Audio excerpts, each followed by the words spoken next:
കാസർഗോഡ് ജില്ലയിൽ സർക്കാർ ആശുപത്രികളിൽ കടുത്ത മരുന്ന് ക്ഷാമം. ജില്ലാ ആശുപത്രിയിൽ ജീവിതശൈലി രോഗങ്ങൾക്കുള്ള മരുന്ന് പോലും കിട്ടാനില്ല.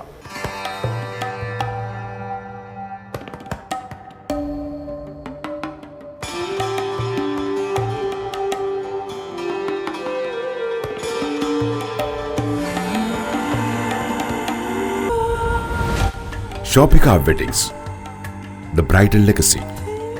കാസർഗോഡ് ജില്ലയിലെ സർക്കാർ ആശുപത്രികളിൽ കടുത്ത മരുന്ന് ക്ഷാമം. ജില്ലാ ആശുപത്രിയിൽ ജീവിതശൈലി രോഗങ്ങൾക്കുള്ള മരുന്ന് പോലുമില്ല.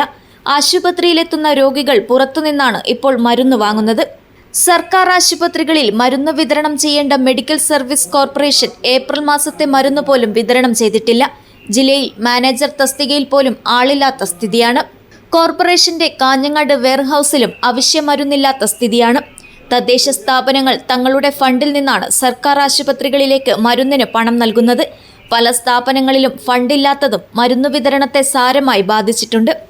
അവശ്യ മരുന്നുകൾക്ക് ജില്ലാ ആശുപത്രിയെ ആശ്രയിക്കുന്ന രോഗികൾ കൂടിയത് മരുന്നുക്ഷാമത്തിന് കാരണമായെന്നാണ് അധികൃതരുടെ വിശദീകരണം.